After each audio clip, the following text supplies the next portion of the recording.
Hello everyone, welcome to the class again. So, as I said in the last class, we're gonna talk about the new chapter, and the new chapter name is force and laws of motion. Right? There are two things. The chapter name itself is saying that we are gonna talk about two things here, which is one is about force and one is about laws of motion. We'll come to the laws of motion, but today, as the chapter itself says, we're going to talk about the force, right? Now, as we discussed in the previous chapter, we discussed about motion and types of state. Okay, there is motion, there is rest, and there is uniform motion. There is the non-uniform motion. We already talked about that, right?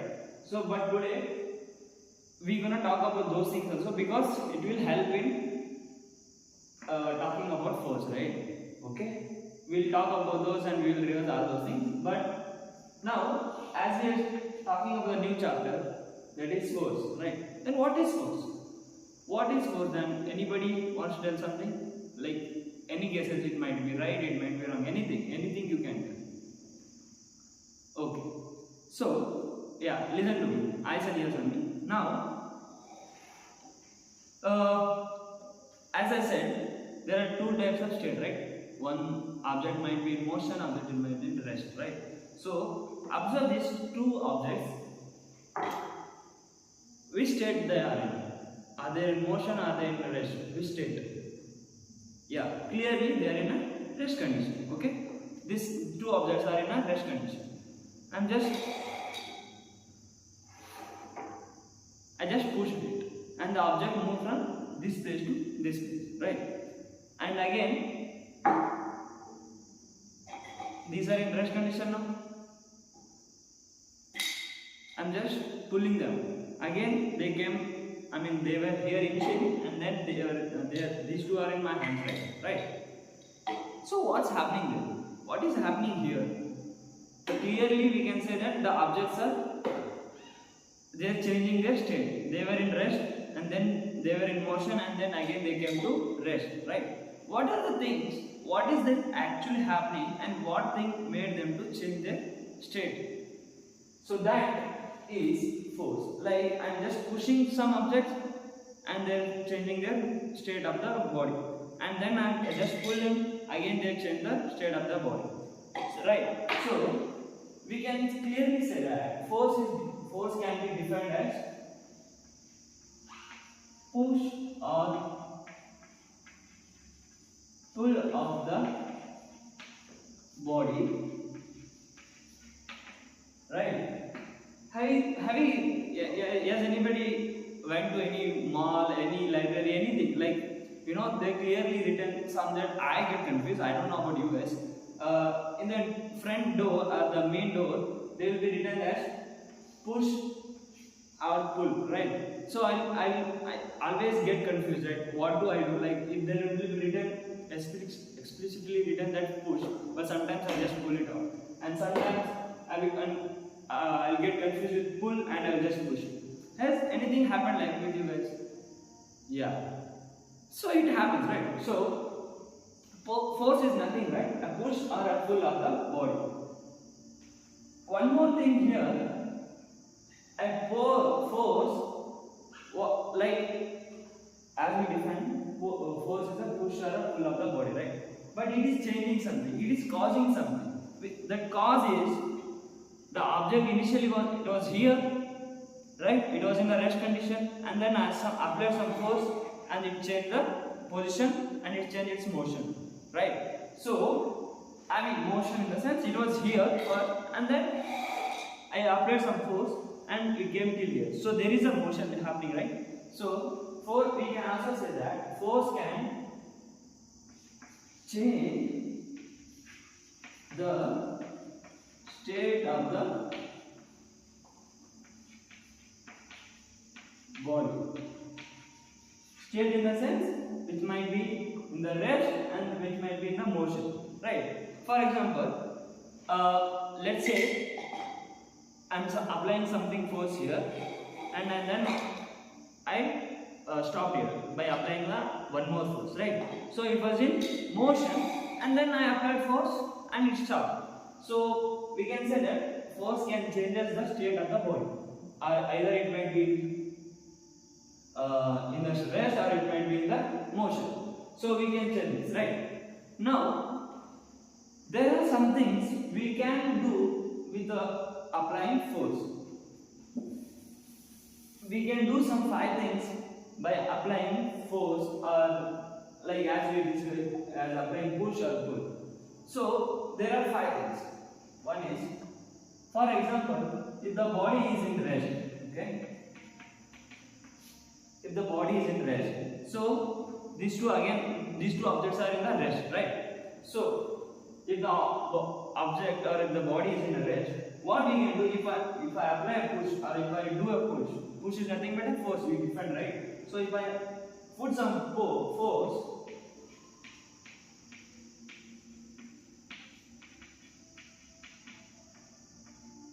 what we discussed, the rest condition body object will start moving, right? We can move with the help of the force. See, for example, this object is in a rest condition and I'm applying something and applying force, not something, I'm applying force. So the object moves from there to here. So we can, with the help of force, we can change if the body is in rest, we can make it into the motion. Same goes to this again for motion. If the object is in motion, for example, if the object is in motion, let's say clearly this chalk and roll, right? So I'm just initially I applied some force in this object is in a motion. So I stopped here. By applying force, I stopped here. I'll show one more time. Just watch this carefully. Sorry. See, this object is rolling over and I applied force and it stopped. So by applying force, we can also change from motion to rest. We can, by applying force, we can change the rest state of the body which is in motion, we can bring it to the rest, right? And then what about direction?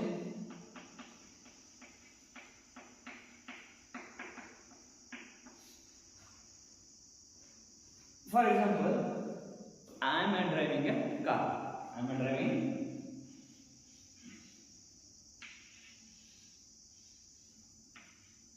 my drawings are not that good. Just imagine car or van, okay? These are the seats, okay? Now this is road, okay?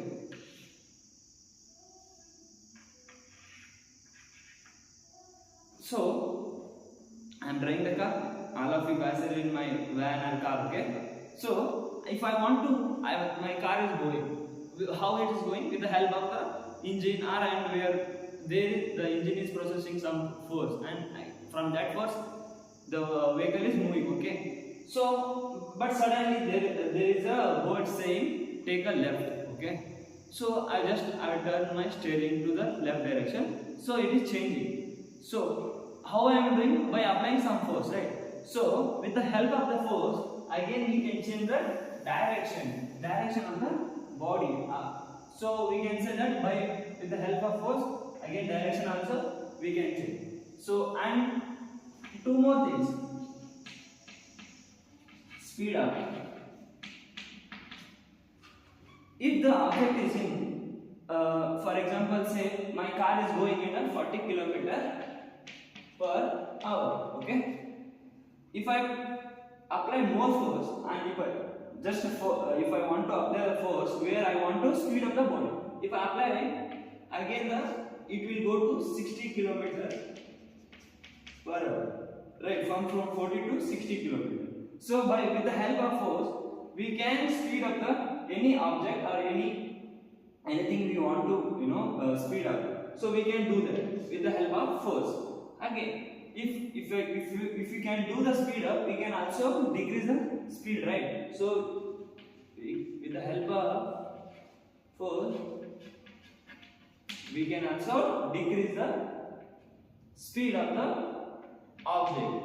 By how? By applying force. If the object is in 60 km, if you apply force, if you want to slow it down, so if you apply force in the opposite direction, then we can again come to 40 kilometers. So with the help of force, we can again decrease the speed. So that is means speed going down. So these are the things. These are the 5 things we can do with the help of force. Okay. So that is rest. So if the body is in the rest, we can bring it to motion, and if the body is in motion, we can, by applying force, we can bring that object into rest. And if you want to change the direction with the help of force, again we can change the direction. And like the example I given, car example. And again, if you want to go with the more speed, then if you apply more speed, then again the object will, or the body will go into the more speed. And if you want to make the object or the body goes slow, then if you apply force, again the body can go into speed, like less speed, low speed. Okay. Okay. So as we discussed, as everyone knows, right, vector, what is vector quantity, right? Vector means it has both magnitude and direction, right? This we discussed in the previous chapter. So force is also a vector quantity. What is this? Force is also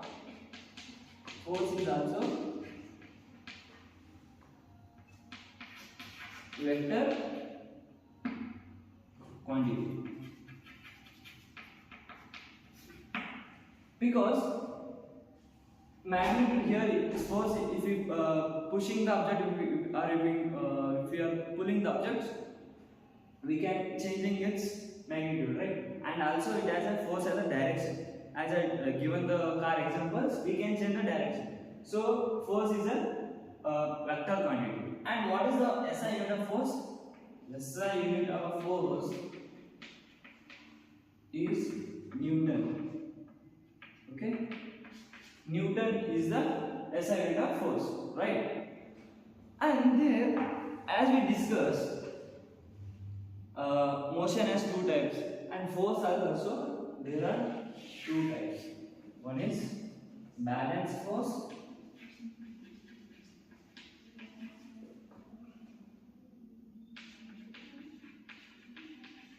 and unbalanced force.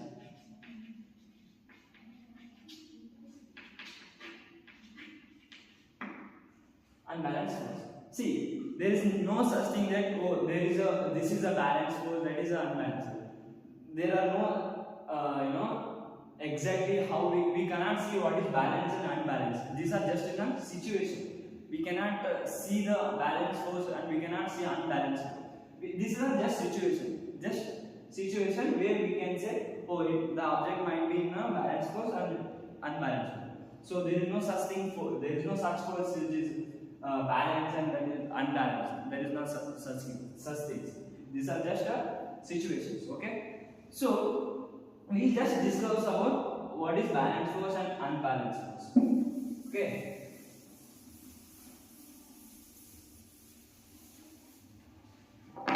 For example, if I say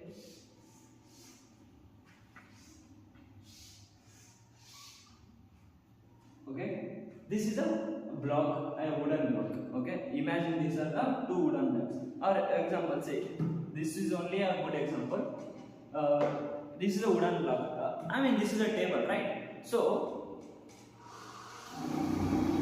I applied some force, and this table moved from, like, little bit. It is moved from this. It was initially here, and it is moved till there, right? So for example, say I applied some 10 Newton force. As I told you, force SI is Newton. So if I am applying some 10, and again here okay, I will clarify one more thing. If you are moving, for example, say if I am moving this table, this table is connected with the floor, right? So if I am applying force here, then from the floor there is a friction.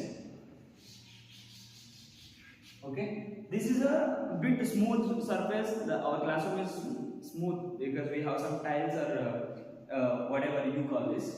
I call it a tile. So this is a smooth, right? But what if the table is in a rough surface, like outside, like there is a roads, concrete roads or cement road. If we place the table and try to apply the force, there is this rough surface have some friction. This also has friction. I'm not saying this smooth surface or don't have any friction, but comparatively, if we compare with the cement road or this floor, the friction is more there because it has a rough surface. So, if this table is contact with the floor, right?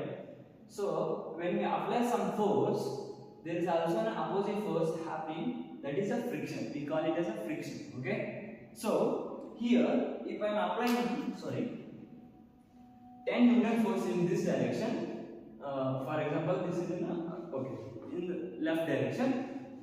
The friction on this is if it is also in a 10 Newton, then these two are cancelled out and this object doesn't move because the amount I am applying here, the friction is also 10 Newton. So the net force, the F net, we call it as F net.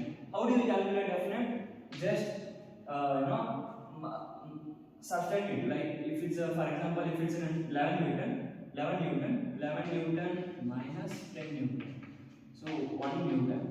So there we got at 1 Newton, right? So this will come to this situation again, but this is how we calculate the net force. Okay, I'm just we'll come back to this. As I discussed, we initially took as a 10 Newton. So the F net, the net force is 0 here.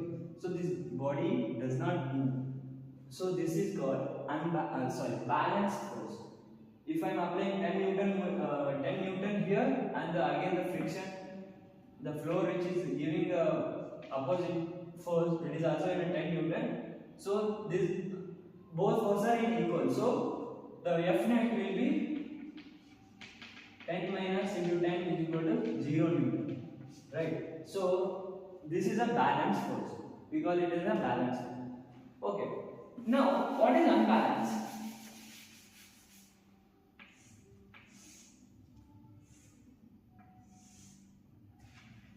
For example, if I am applying the 100 Newton and the friction here, okay, in this direction, if it's in a just 20 Newton, right? I'm applying force which is greater than the friction. Here, the flow friction is 20 Newton. So, I'm applying more force. And this object moved from this position to there. So, what's happening here? What is the F net? What is the net force here? Is 100 minus 20. We get 80 Newton. Okay. So here the maximum force, which is 100 Newton, is more compared to the friction. I mean the opposite force is just 20 Newton, and but we are just applying more force. If we minus, we still have a 80 Newton meter. So here this is the unbalanced force where we can actually move the body. I mean the table. If we apply more force, for example, if I just apply 10 Newton, again the friction is in 10 Newton. This object cannot move because net force will be 0. Just definition I am just giving you. What are the both balanced and unbalanced is, if the F net is 0, then it is a balanced force, and if the F net, F net in the sense net force, if the net force is equal to 0, then it is a balanced force. Balanced net force is not equal to 0 or it's greater than 0, then it is a unbalanced force. Okay, you don't need to get confused. If you are not clear in this, then again we can discuss. To come up with your questions, or if you come up with any ideas, we can discuss about this two forces, balanced and unbalanced force, in the next class also. Okay.